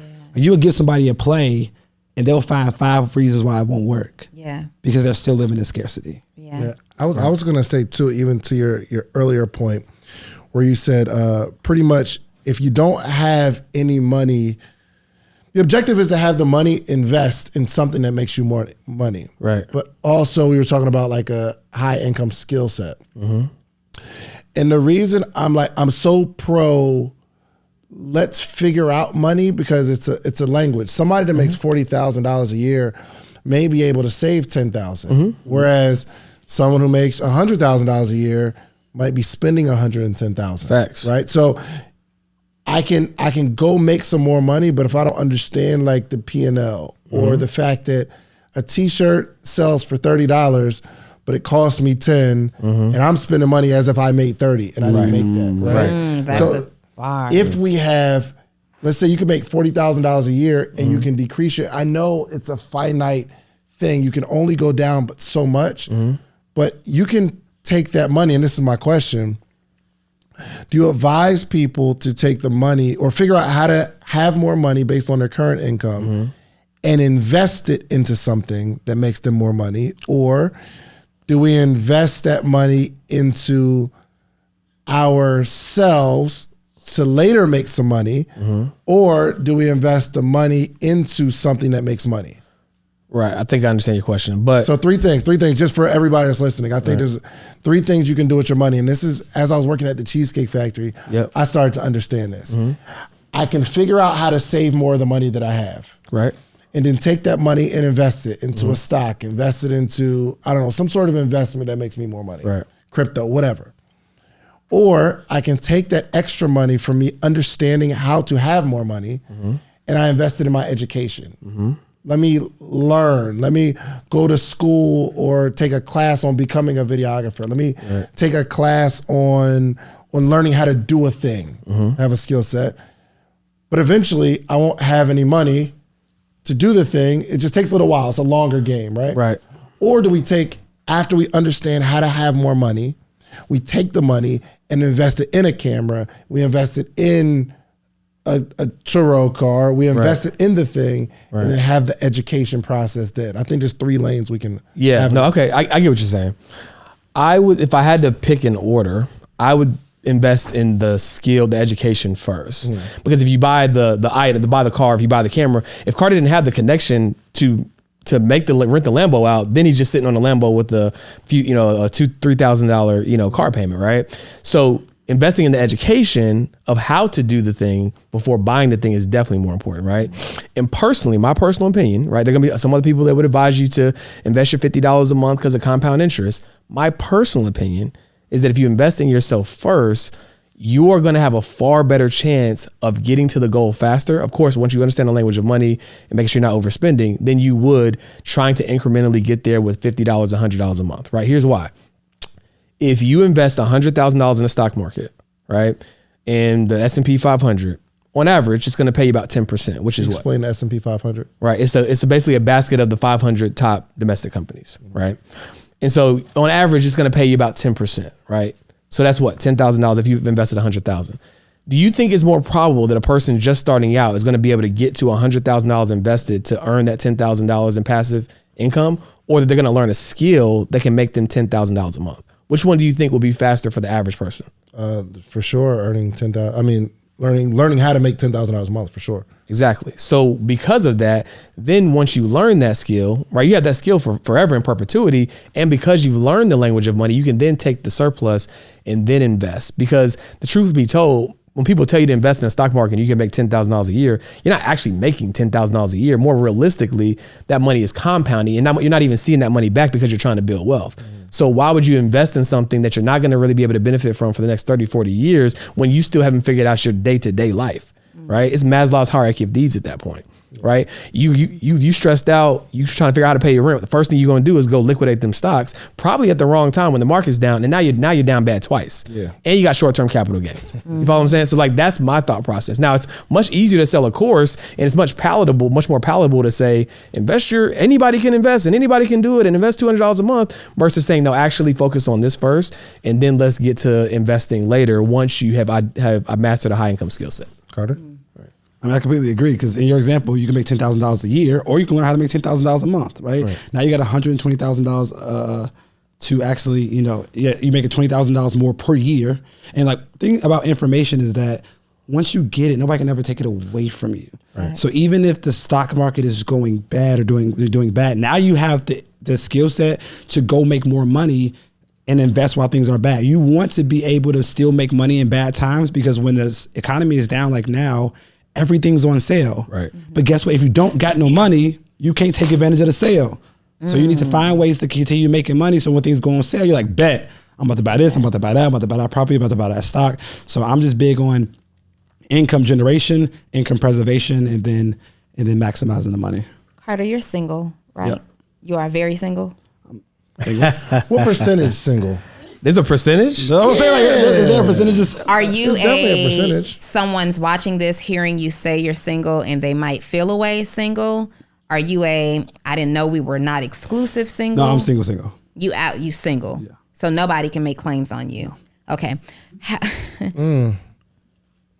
Like to go down that This is like the hole. third podcast I did where I was getting drilled about being single in the last 3 days. So what I want to know is how important in dating, how important is it in dating for you to choose a woman who is financially astute? You know what that means? I went to college for 2 years. What are you talking about? I mean, she doesn't have to be financially astute or intelligent, because I am, and I'm more than able to teach. Mm-hmm. But she has to be willing to learn. Okay. You know what I'm saying? Mm-hmm. Because if you're not willing to learn, and then you're spending your money and looking at me trying to spend my money, it's gonna be a problem. Are there any like baseline prerequisites though? Like, let's say not only is she not financially astute, but she's not making any money, doesn't have the best job, doesn't own anything, credit is jacked up. Are you willing to overlook that entire formula of? That sounds like a terrible, no, I'm not. That's a terrible mix. Like, you know what I'm saying? I don't want to drink that Kool-Aid. You know what I'm saying? But I would say as long as somebody's willing to learn, because I have the information. If you're willing to learn, I can teach you how to make money. Mm-hmm. I can teach you how to save money. I can teach you how to invest money, but you just have to be willing and able to learn. You know what I'm saying? Do you disclose your financial status to women that you're dating? Not at the beginning. I actually the first date is not going to be an extravagant date, because I don't want to set a bar and get you used to a life that you can't support on your own. So then finances do matter. It matters, yeah, in a sense. I mean, I want you to want me. I don't want you to need me. Mm-hmm. You know what I'm saying? So I'm showing you a lifestyle that you can't support on your own, and then I'll take that away from you. You gonna want me because you want that lifestyle again. You might apologize a whole lot easier. Yeah. And I'm not a guy that wants to manipulate women and say, I'm gonna give you this lifestyle so that I can go cheat on you and do whatever I want, because I know you're not gonna leave because you want this lifestyle. Yeah. Like, I'm not trying to be that What's guy. your type? And like, what you like? Like physical or like? All of it. What you like? I'm living in Colombia for a reason. So you don't like black women? Oh my gosh! Wow. Flip that up. Oh, so you don't like sisters? Flip that up. See, black so men you had to always go get to another money, country. and they don't want to go to another country. You had to go to another country to find your queens. Crazy. Y'all are batting 1,000 a day. Cut that out, man. I'm not about to get. We shall I'm not cut that about out. to get destroyed on We the don't internet. edit anything on the social media podcast. You said it. Y'all are crazy. I didn't know you was going to answer that. So what does that mean? What does that? Yeah, what does that mean? Well, so I like Colombian women. They're just a little bit more serving than other women because that's their culture. Here we go. Oh, so black women don't serve. They're too aggressive. So now I understand why my text message for a status update completely offended you, Carter. Because a Colombian woman would have said, Bobby, what is the status update here? How can I serve you, King? Oh, no. Olivia, what do you have to say about this? I am out. Do we have an angle here? Throw Liv the mic. We got yes, Olivia.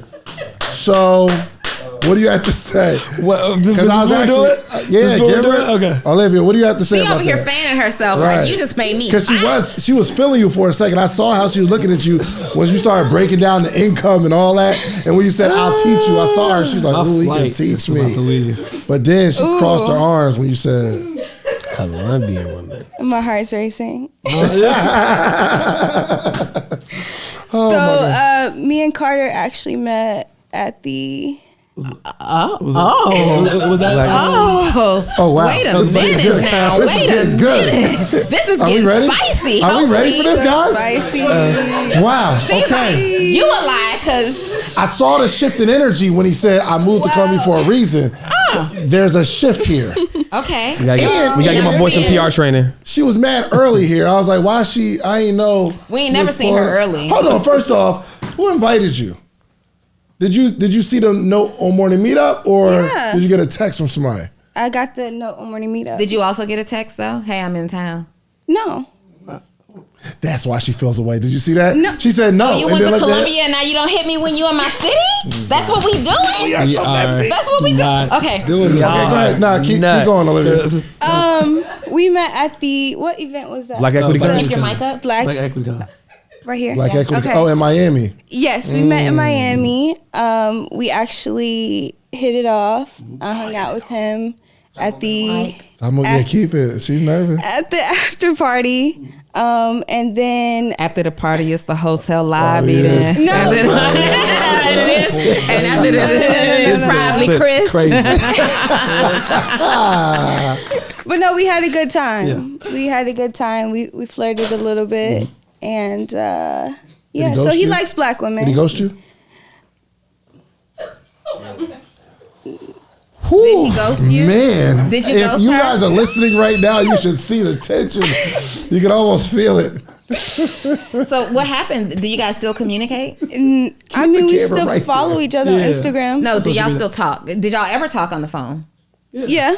Do you still talk on the phone? No. Why not? Because he Olivia? lives in Colombia. He likes Colombian women. Did he make that clear to you? I seen some videos. Okay. But he likes you when he's with you, though. Yeah. You like that? Yeah. But he Oh, sorry. it's cool when they do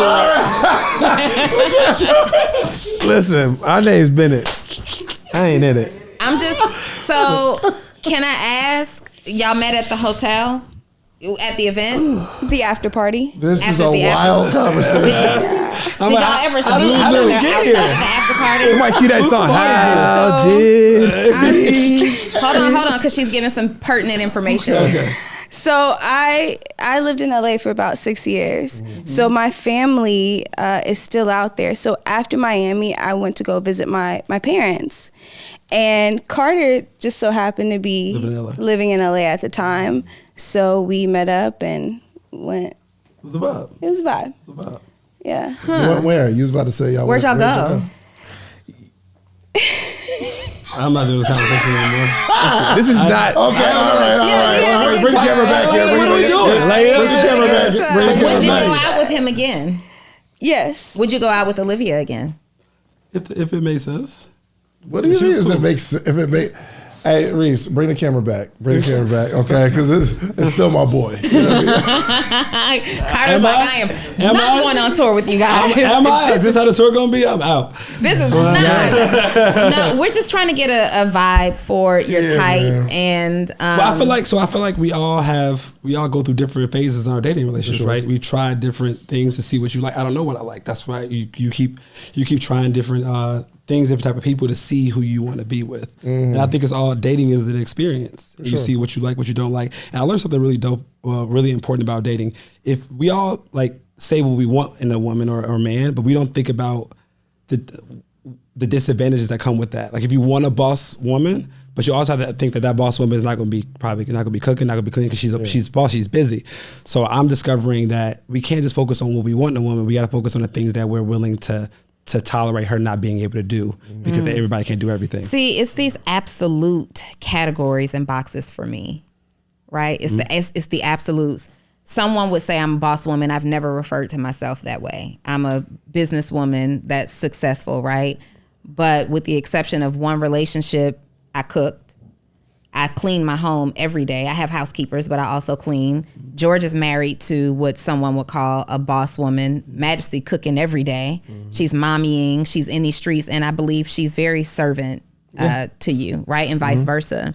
So it's like these absolutes. It's like you have an experience with a woman of any race, and maybe she wasn't a serving woman. Maybe she didn't cook. Maybe she didn't do and now suddenly you date 2 or 3 of those because you have a type. Not necessarily the type that's successful, but the type that's just a slacker. Like what woman doesn't feed herself? What woman doesn't clean her home? That's not a successful woman. That's a woman with some skewed priorities, right? So it leads me to say, have you never encountered a black woman who has cooked for you or would massage your feet or take some of the pressure off of the day? I haven't had that experience though. Yeah. That's fair. That is fair. But I think maybe it's more about something in you that's choosing a particular type of woman, not that they don't exist. Possibly. I think it could be the culture. We have a different culture in our, let's say, on kind of like in the social media area, we have more of a culture of wanting to be ambitious or wanting to be, you know who I think started it? Queen Latifah. Really? You think so? UNITY. No, not Unity. It was a song. Queen. Yeah, it was something about independence. And then we had Boosie, INDEENT. And then we Maxine Child. Shaw. Okay. Living single, Maxine Shaw, attorney at law. She's like a career woman. I think it's deeper than that though. Yeah. Right? Well, black women have to be strong because they had the whole households are down. They had to raise kids. 100%. Yeah, but so see, it's not a this or that thing. It's just not. Like you don't have to be a black woman and non-serving or unserving. No, you don't have to. And there's not. But I can understand if he's single and he sees, oh, this person's this way. Oh, wow. These are this particular culture. This is what I'm receiving. But when he goes to Colombia, they got a whole nother culture. It ain't about being lit. I don't even know if they want to be entrepreneurs like that out there. Majority, of course, majority. And he's like, wow, this is they just, ooh, papi, what you want? And it's like, oh, I like that. So I can't be mad at him for liking a certain thing, especially in dating. You find certain patterns and you're like, I don't like that pattern. Well, so I agree with you there. There are in different cultures known behavior or stereotype behavior, but they say the very same thing about those same women is that they're incredibly controlling and possessive and will knock your head off of your shoulders and blah, blah, blah, blah, blah. So, can that be true too? And is that appealing? Is that you want your head knocked off your shoulders? And who wants their head knocked off their shoulders? Exactly. I think he was going to say yes to that. These are the absolute stereotypes that I'm talking about that just don't apply to all people. You're right. And I don't even think like it's black women, because a black woman that lives in Atlanta or a black woman that lives in New York City is different than a black woman that lives in Montgomery, Alabama, or like a country vibe. You feel me? So he just in the mix too much, and you don't like the women. He in LA. Well, he was in LA. Did you ever live here? No. Yeah. Chicago and LA. Yeah. So oftentimes, I guess that you like extremely beautiful women. Yeah. I mean, everybody wants extremely beautiful women. You're in LA. You're probably looking at a certain type. She's a vibe.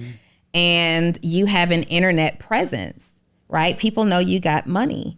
So you are probably approached differently and treated differently because of that, right? And so what I'll say is this. This is the last thing. Then we're done with relationship. We're done on me at least. Maybe, depending on how you answer this. You know what I mean? Depends on what you say. I think that we are so like, and I believe that we should date. If you want to date your own culture, date in your own culture. But I feel like there's a limiting belief that like we can't get to know other cultures. Like the reason I love dating other races is because I get to learn something. Like my ex was Filipino. I get to learn about some Filipino things I didn't know about. And I think it's like we can't limit ourselves. I mean, if you to only date the race because that's only what your mother or parents want you to do. Like there's so many dope things about dating other races because you just get to learn about another culture, another race. You don't have to be with them forever, but it's like I get an experience of another culture in a different way because I'm just trying different things. Yeah. I love that response. Yeah. I love that response. I have to admit that I was just a bit triggered when you said, why do you think I'm in Colombia? I mean, I'm testing Colombian women, right? I mean, like I'm testing. No, I mean, like I'm just saying, like you're up next, girl. No, I get and I will admit that I did like the answer prior to that. Quite an answer, bro. Like I'm testing Colombian women. French chicks, if they don't work out, I'm coming to you. No, but it is. I think it's triggering to any black woman to be made to feel like we don't know how to nurture men, because that's exactly what we're known for, is being nurturers to children and men. Sorry, who is? Black women, for sure. You have a whole nurturing wife. Yeah, but that's what black women are known for? Absolutely. Black women handle business, baby. Like we are known. You go into, especially like the grandmothers and the great grandmothers, you go in, there's a meal laid out, get comfortable. Do you need this? Do you need that? Absolutely. I don't know what kind of women you guys are encountering in your lives. No, I'm just saying to make you even question that statement. I'm not. No. I'm not saying that some of them don't, but black women are known for nurturing. That's a stretch. Has anybody never heard that? Like y'all never heard that? Are we talking about our grandparents were known for, or are we talking about black women today are known for nurturing? I would say in general. How do we talk about it in general? Because 100 years ago, we weren't known. We were known for something different. 50 years ago, black women known for something different. Black women 100 years ago were still known for holding it down. All women hold it down, but are we going to classify this? No, it's not about all women right now. It's about black women. You're talking about black women. Yeah, it's talking about black women, because my point is we praise women of other races so much. It's like we can all be great. Like Colombian women are great. Mexican women are great. Black women are great. It's not, I choose this woman because black women don't. That's the narrative that I'm tired of. Yeah, and what we have to understand is this is what kills me. Saying you like something doesn't say you dislike something else. That's a fact. Right. Saying you like pizza doesn't mean you hate hamburgers. Exactly. So I think people get so triggered if somebody say, hey, I like this. I'm not saying I don't like you. I'm saying I like this. You know what I'm saying? And I think that as a culture and as a people, picking one does not mean the other is less than. I agree. I am sad for you, though, that you've never had that experience with a black woman. I mean, I still got Olivia was trying. Still got time, though. Yeah. Olivia was trying. Yeah. You just... Wow. Y'all are nuts. I do want to say that, like, when we were together, I feel like I was nurturing. Whoa, wow. Hopefully. Whoa. Excuse me. Pardon me. Hold on. Hey. Slow down. Slow down. That, like, I felt like we had, like, chemistry that was not, like... What's happening? What is happening? I don't know. It was super... It was so chill. Yeah, you did have a nurturing... nurturing characteristics. Yeah. Yeah. That was good. Wait, that. He's like, yeah, you were good. All right. So we're going on this podcast tour. So we're going on this tour. Hey, I would love to follow your journey to finding the one. Yeah, we got a whole nother hook on the tour. Like, so I'm not gonna let y'all. Hold on. Carter in Houston, ladies, come on out. Listen. I'm just letting things play out. But look, I'm a step in. All right, me and my mans have several conversations. Obviously, I'm married to a beautiful black woman. Shout out to Majesty. Come on, man. Shout out to Madge. And we have some very real conversations outside of business about, relationships and, where he is on his journey. And so I think that, like he said, he's dating. At the end of the day, Carter's not selling dreams to anybody. Right, it's one thing if you're out here, selling dreams to somebody, and you're also excluding an entire group. He's not anti-black woman. He couldn't be my business partner if he was anti-black woman, right? Nice. I think he's just in a space where he's been doing what single men do and finding out what he likes. Come on, media training. That's it. Yeah. All right, publicists coming through. Carter, you've had some really good answers. Had some shaky answers. Couple of shaky. Ultimately, you've done well. We've both had some shaky answers through this journey. Yes, maybe we need to add that to the tour. Like a little relationship conversation. Dating a successful man, or dating an entrepreneur or an entrepreneurial woman, or something like that. We need to add that as a little game or something like that. Carter, they say I only date rich men, so don't feel bad. And that's not true. That's not true. Let me think of somebody. You wouldn't date nobody broke. I've known her for some time, and I'm trying to think of her dating. But you haven't really known anybody that I've dated. You've only known one person. I know Matt. We talk a lot. But I'm talking about in a relationship with. Yeah, I got I can put on. Anyway. You're not dating no broke. You're not doing that. Because I don't want to. You're not lifting nobody. No. I believe in the feeling. The feeling of what? What do you mean? First of all, this is not about to be about It's me. about to be about I was about to say somebody. Y'all put my boy on the seat. Let's get her, Carter. Let's jump Carter is waiting for this.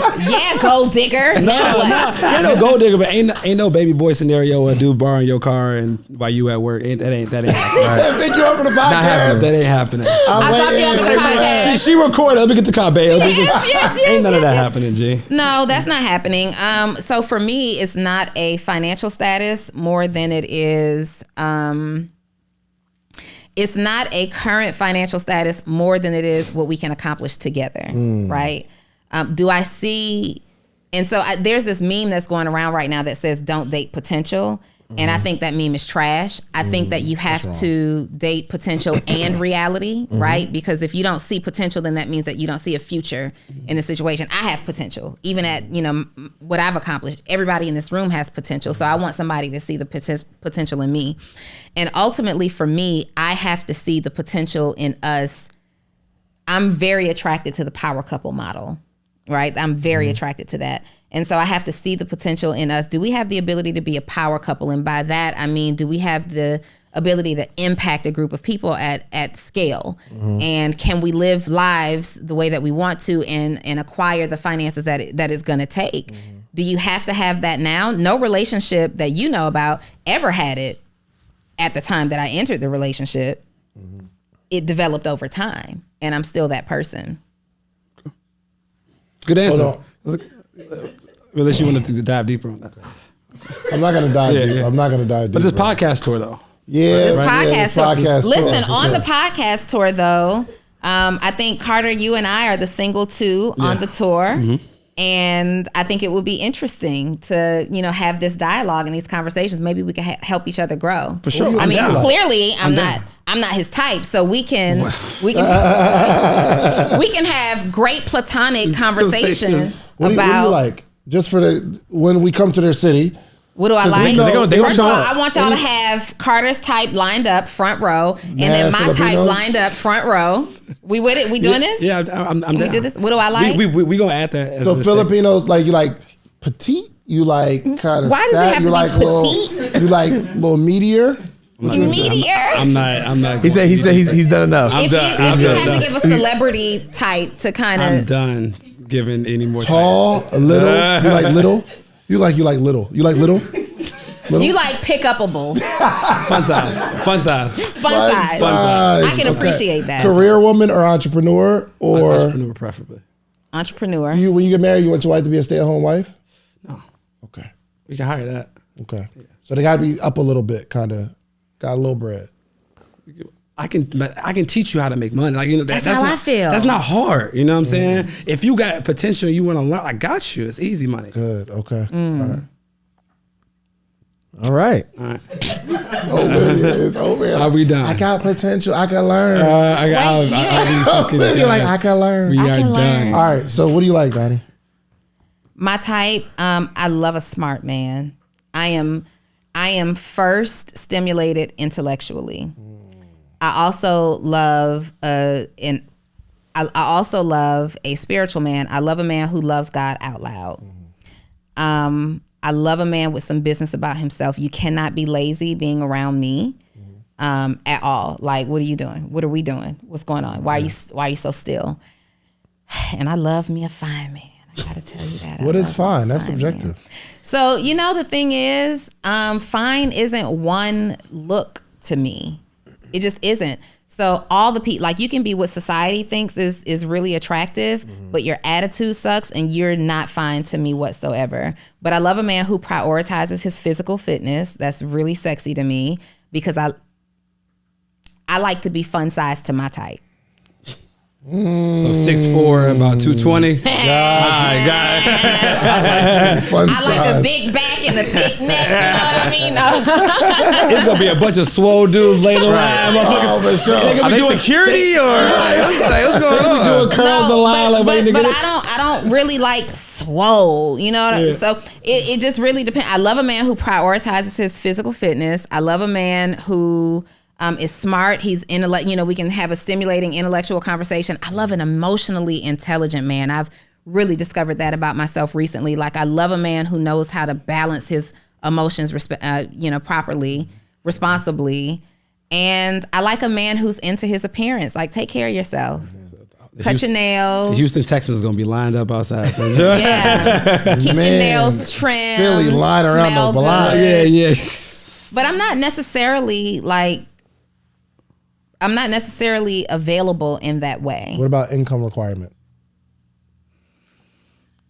That's a little tricky for me because honestly, I don't know that. I like to just live my life the way I like to live it. I wish you would sit here and lie. Go ahead.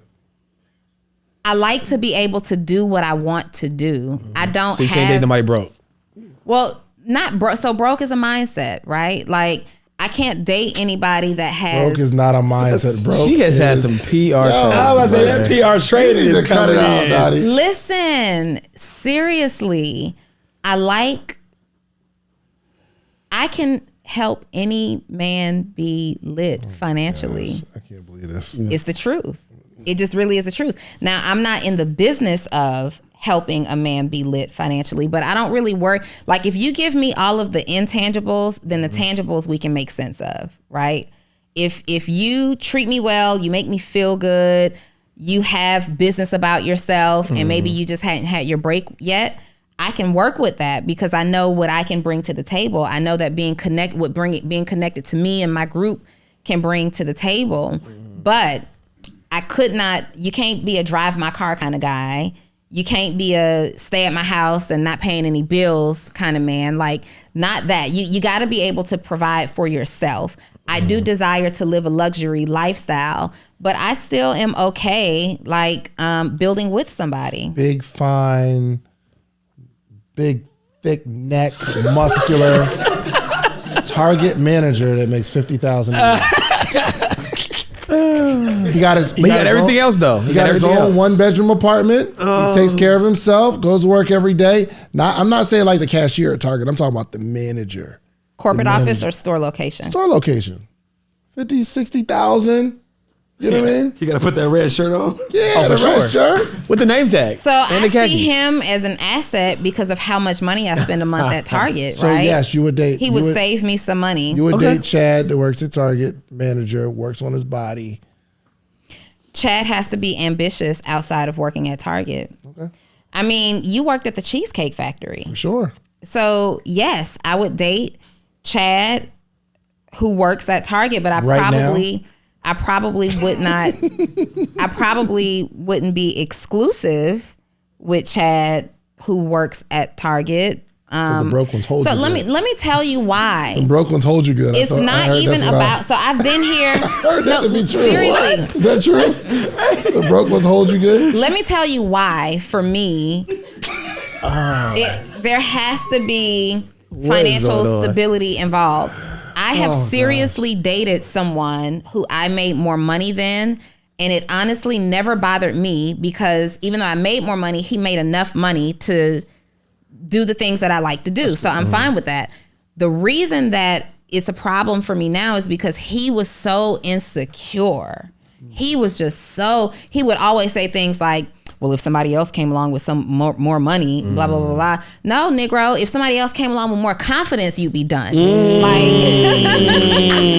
Let's go. I like that. That's real. That's the bigger issue for me. I'm not looking, I have, and this is a plus and a minus. I have what I need.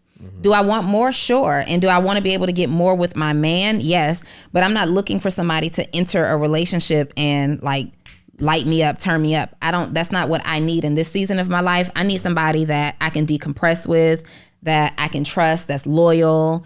I need somebody who can build with me, I see potential with, and I'm proud of. Like, I have to be proud of you.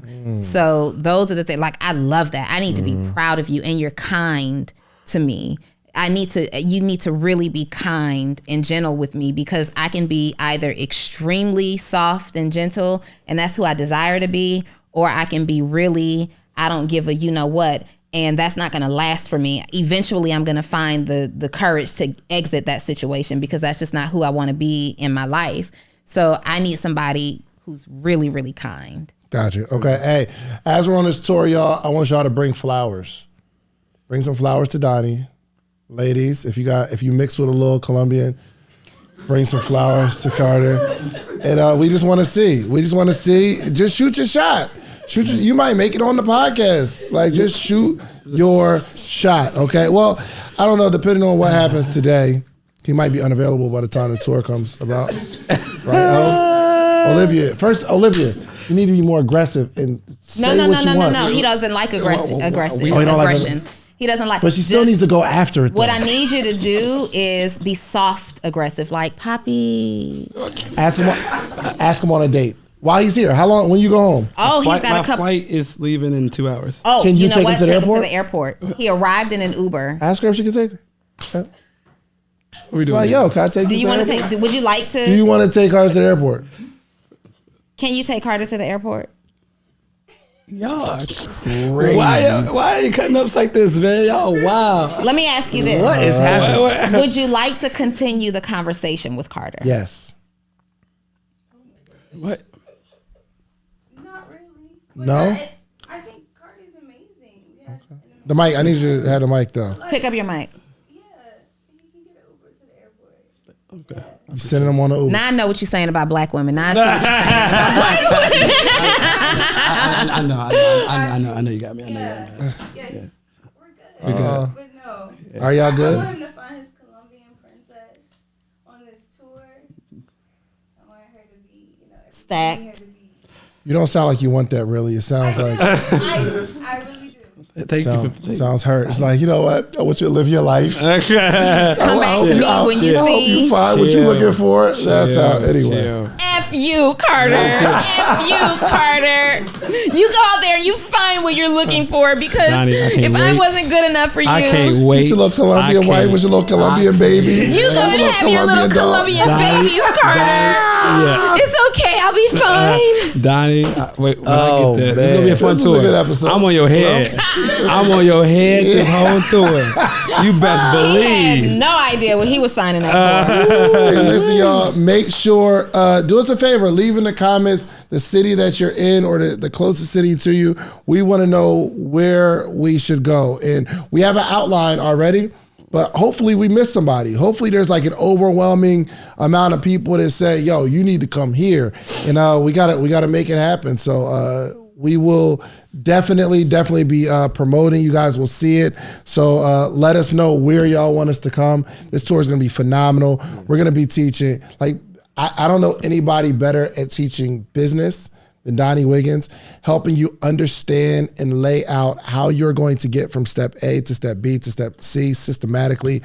I'm going to be teaching entrepreneurship, also more of kind of the marketing and how do you build your brand.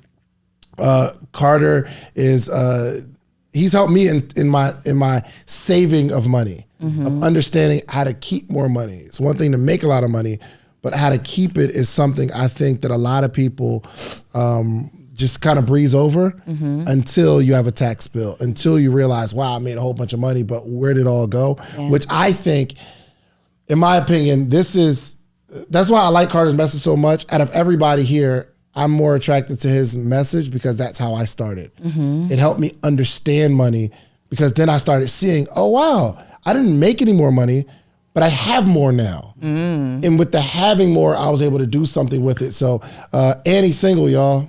And George. And George. Oh, George is the first person to help me understand that my biggest expense was food. And in terms of like understanding like money, not only just like your own money, but I think George is brilliant with understanding the landscape of money as a whole for people. Definitely. Higher level. Like it is a real language. He said like, he mentioned like the language of money. Understand there's a specific language and you have to like take the money, make the money, invest the money, but you got to do it all simultaneously. And George he definitely has the receipts of helping people build true wealth. Somebody said to me that they say, yo, David, you are getting rich, but you're not building wealth. It's like one of my mentors said, yo, you make a lot of money, but he said, I wouldn't consider it building wealth just yet. And the first person I thought of was George, in terms of like how do we really start to impact our culture, our family, our communities with this wealth conversation. So this is going to be really Tour is good, about to man. be lit. Before we close out, Carter, can you dispel a rumor or a myth or whatever, a debate between David and I? Okay. Can we, as influencers, podcasters, and coaches whose appearance matters to our business, can we write off all or a portion of our clothing? If you get You're going to jail, Donnie. If you get your logo visibly stitched on it, like if you get like the social proof of Donnie Wiggins, whatever, logo visibly stitched on it and you wear it out, then yes, you can write off the clothes. You can write off the stitching cost, the clothing cost, and every time you take it to the cleaners. Maybe say it again because I don't think she understands it. I still don't think she understands. So this dress, I can't write off. No, because it doesn't have any type of logo. Because when it has your logo on it, you're now an advertisement for your business. Like I'm wearing this brilliant black billionaire in the making shirt because but I don't see your logo. But the trademark we own. Okay. So it's still a logo, trademark, or whatever. And so the jacket he's wearing, the clothes that we're wearing, we get to write these off on our taxes because it's our brand and we own the she wants to write off a Birkin or like. You can't. I mean, that's just she's wild, bro. I don't even own a Birkin. Yeah. Okay. It's coming. Is it coming? Do you see that for me? I see that for you. You see that for me? There you go. So are you clear? You can't do that. I'm hearing different advice. Like I'm hearing there's percentages. I mean, that's my advice. You can take that, I'm not really, that's my advice and we're on the air, so I'm not saying anything else. Let's close this out with just a word of wisdom. We got to put a whole bow on this thing and letting them know why this is going to be the year that changes their life. I mean, it's 2023. It's the year for you to be financially free. I mean, we've been in poverty mindset for too long, and now it's just time for a change, and we're going to be the engineers of that change. George, talk to us. The value of anything is the amount of life you're willing to trade for it. And in 2023, that was good. Hold on. Can we say that again? Clap that up, please. That was good. That was good. Say it again. That joint hit me. The value of anything is the amount of life you're willing to trade for it. And in 2023, I feel like people are going to start to wake up and realize the value of their time, right? And the importance of stepping into who they were called to be, to really live the life of their dreams, right? And we want this tour to be kind of a beacon of light to expedite that journey. I love it. Donnie Wiggins, you want to close this out? I don't have a whole lot to say, man. I'm just so proud of Olivia right now. This was good. We're going to let Olivia and Carter live. Anyway, No, you we're guys, we're not? Not at all. Close us out, Donnie. Jesus Christ. All right, you guys. So we are going on tour, the Social Proof and Melanin Money Tour, where we are bringing you our tagline that I forgot, but George knows it. The proof is in the profit. The proof is in the profit. So we are elevating you in areas of business, entrepreneurs, how to be a CEO, how to market yourself, and how to make the money so that you can be the proof and have the profit. You will see the link in the description of wherever you're watching this. You will also see the link in all of our bios. And we can't wait to see you. Don't forget, drop in the comments the nearest major metropolitan city that you're located in. And if we missed you, maybe we'll add you. See you soon. Let's get it. Bye. Peace. You just watched this whole episode. If you like this episode, watch this one right here. Click right here. You're going to like this one if you like the one you just watched. Check it out. A lot of people are a mile wide and an inch deep in what they do. We need to be an inch wide and a mile deep. So I think you need to become a master or expert in something.